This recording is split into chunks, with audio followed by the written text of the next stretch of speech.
Bonjour et bienvenue sur votre chaîne d'information Journal d'Afrique. Si vous êtes nouveau, n'oubliez pas de vous abonner pour ne plus rien manquer car l'information vous donne accès au monde.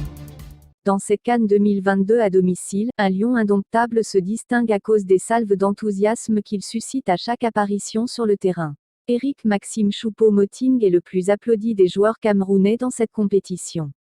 Une cote d'amour qui n'a rien d'une surprise. En Europe aussi, l'attaquant s'attire l'affection d'à peu près tout le monde. Eric Maxime Choupo-Moting sera-t-il titulaire lors du quart de finale du Cameroun, samedi 29 janvier à Douala, face à la Gambie?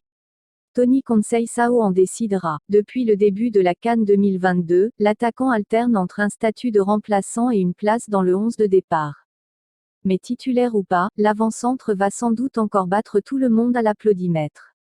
Même Vincent Aboubakar ne provoque pas autant de hurrah dans les tribunes qu'Eric Choupo-Moting. Un honneur de jouer devant le peuple, de représenter ce maillot, cela n'est pas passé inaperçu au stade d'Olembe, théâtre des 4 premiers matchs du Cameroun dans cette CAN.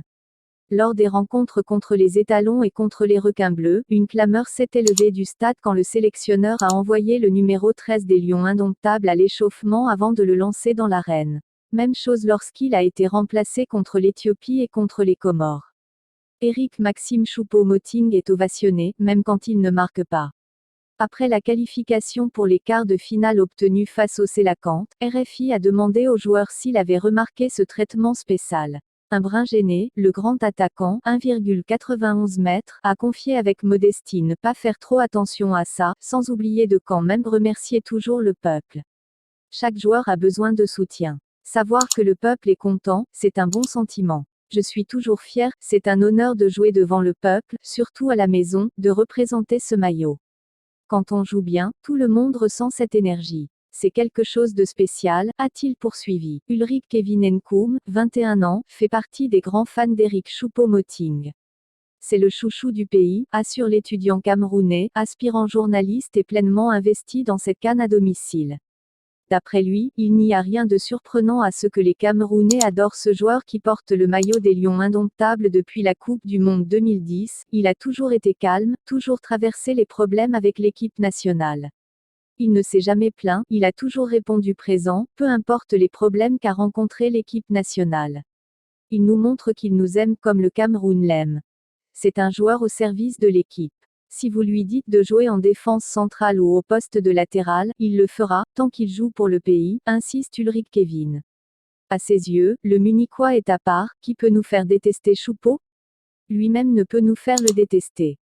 Né en Allemagne, Eric Maxime Choupo-Moting est entré dans une autre dimension à l'été 2018 quand il est passé de Stoke City au PSG, qu'il a recruté libre de tout contrat. En 2 saisons, le Camerounais a joui d'une belle cote de popularité. Pourtant, ce n'était pas gagné d'avance. Quand je repense à Choupo au PSG, 2 images me reviennent, son raté face à Strasbourg et évidemment son but face à l'Atalanta. Elle résume assez bien son passage, déclare Adrien Chattegrelet, journaliste au Parisien et spécialiste du club de la capitale. Au début, il y avait peut-être un peu de moquerie à propos de cette recrue, pas exactement dans les standards des stars que le PSG attire. Et au final, les supporters s'y sont attachés parce qu'ils ont vu quelqu'un qui, malgré ses carences, donnait tout pour le club et était pleinement investi. Ce n'est pas toujours le cas dans ce club, poursuit le journaliste. L'affection du public du Parc des Princes était telle que le Lion indomptable a eu droit à sa propre chanson.